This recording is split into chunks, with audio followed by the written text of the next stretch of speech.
Hey everyone, it's David Chen. Let's talk about Black Widow, the newest entry in the MCU, which was originally supposed to come out in May of 2020, has been delayed multiple times, and is finally reaching theaters this week, as well as Disney Plus via Premier Access. Now, a quick word about spoilers. This video will not reveal anything that hasn't already been revealed in the trailers for Black Widow, which is not very much material. Like, they don't really go into detail about what is actually the plot of this film, but there will be basic details about like characters, and also, by the way, the fact that Black Widow, aka Natasha Romanoff, is alive in this movie.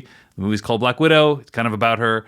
And if you've seen Avengers Endgame, spoilers for that, you know that she died during the course of that movie. This movie takes place before Avengers Endgame. In this video, I want to talk about how this functions as a standalone movie, how this movie fits into the MCU, and if you're the type of person that likes to brush up before you go watch an MCU film, what movies that it would be beneficial for you to watch to do that. So the first thing I want to say about Black Widow is I really like this movie. I had a lot of fun with it. I think that when I first heard the premise of Black Widow, or that there was going to be a Black Widow film, my mind immediately ran to the Jennifer Lawrence film Red Sparrow, which is kind of about the creation of this Russian agent and all the things that she has to sacrifice and give up and how it impacts her humanity. And I thought, like, why do you need a Black Widow movie if you've already had that, like, just so recently? This movie does, in fact, deal with similar subject matter and the sacrifices that these agents need to make, or the things that are taken away from them forcibly, but it is way more lighthearted and fun than Red Sparrow was. I think Scarlett Johansson is a hugely talented actor, but the two MVPs in this movie for me are David Harbour and Florence Pugh.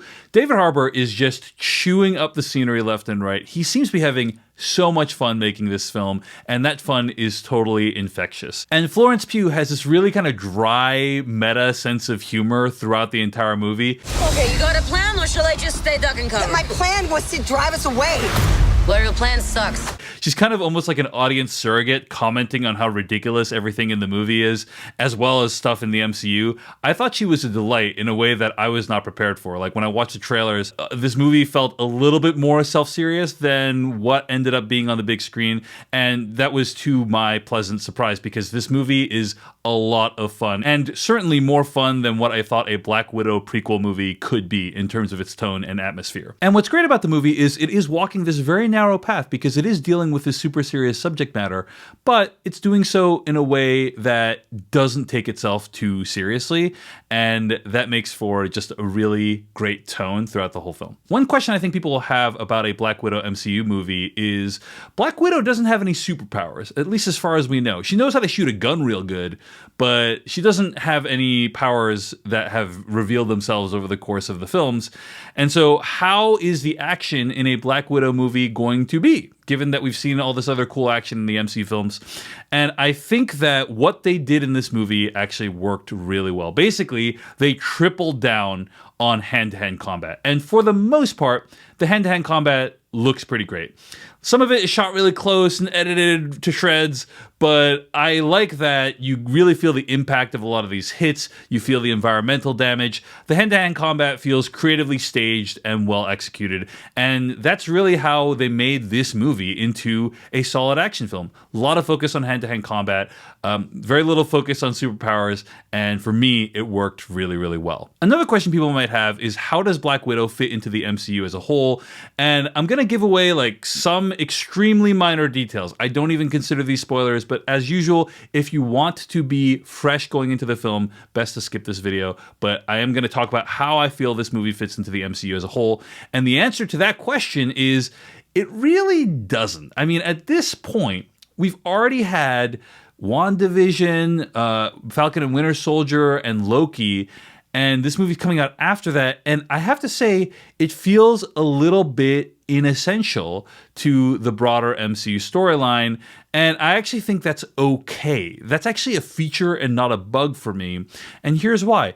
Because they're not focusing on all the other characters of the MCU and what's going on here and what's going on there and Thor's timeline and, you know, setting up the next big Avengers-esque film, it's able to bring the stakes down and focus more on the emotional stakes of Black Widow and the friends and family that she encounters during the course of this film. I really like how small scale, relatively speaking, this movie is compared to some of the other MCU films. This is not the fate of the universe that's at stake in Black Widow. but the stakes do feel sufficiently high, like that you can take them seriously. But again, it's mostly focusing on Black Widow, her friends and family, their stories together, and it doesn't really tie into the MCU in a really meaningful way. So if people are looking for like how this connects to the MCU, yes, there are definitely connections, but for the most part, it's just focusing on this small story. And I like that because what really that allows is it gives the story some more room to breathe. It gives these characters more room to breathe in terms of giving them screen time, allowing them to interact with each other and develop like a meaningful and recognizable dynamic. This is really in stark comparison to like Avengers Infinity War, where you have over a dozen characters and a runtime that's around 2.5 hours long. And you only have minutes to spend with each of these characters before they're off fighting in like an action scene, right? What Black Widow does is takes a character that we already kind of know, fills out a lot of her backstory, introduces meaningful connections to her that you then care about.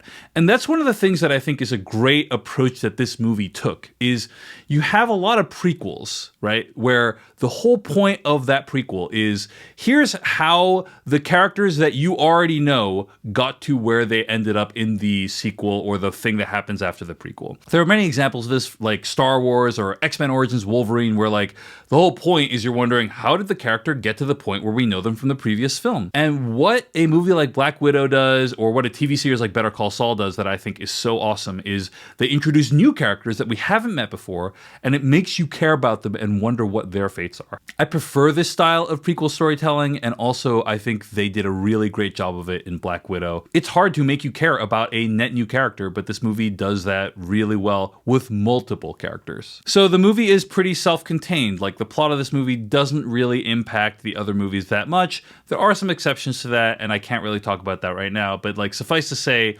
this movie is kind of a standalone in the MCU for obvious reasons, because we know that Natasha Romanoff is dead. So there's limits to how much this movie can impact the other movies. So you might be wondering, hey, Dave Chen, I'm really a big fan of what you're saying. I'm looking forward to watching Black Widow on Disney Plus Premier Access or in theaters. What do I need to do to prepare to watch Black Widow? Is there any single movie I can watch to make sure I'm ready to understand what's going on in this movie? So again, some might consider what I'm about to say to be spoilers just because I'm telling you what is going to help you prepare for this movie.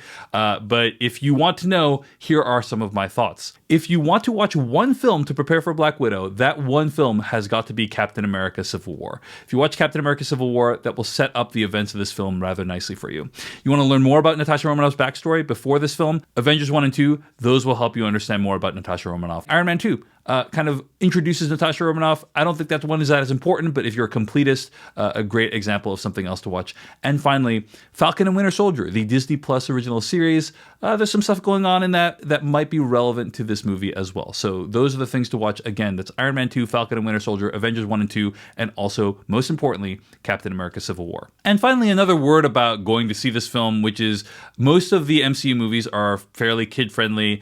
This one, I feel, is still relatively kid-friendly, but again, some of the subject matter is pretty dark, and people should be prepared for that. I think it's arguably darker than a lot of the other MCU films. Again, it's handled very lightly and very humorously, but just beware if you're taking your kids, it might create some uncomfortable conversations on the car ride home. At the end of the day, I found Black Widow to be a really pleasant surprise. Great time watching it. Great entry into the MCU. Lovely to find out more about Natasha Romanoff's character and also her friends and family.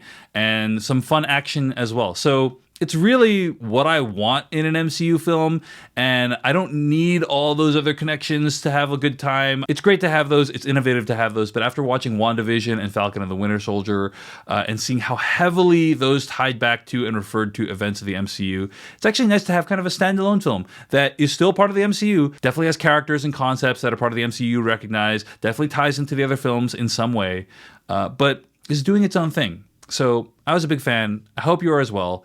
Black Widow, out this week. Check it out. I want to thank all the people who are backing me at patreon.com/Dave Chen, specifically my executive producers, Jeff Evans, Mark Warner, Sid Yadav, Dan Flanagan, Steve Austin, Scott Wacholtz, and Stephen Miller. Thank you so much for all of your support. If you want to support what I'm doing here on YouTube, as well as my podcast, Culturally Relevant, check out patreon.com/Dave Chen. Sign up for bonus audio and video and other cool stuff. Thank you so much, and we'll see you in the next one.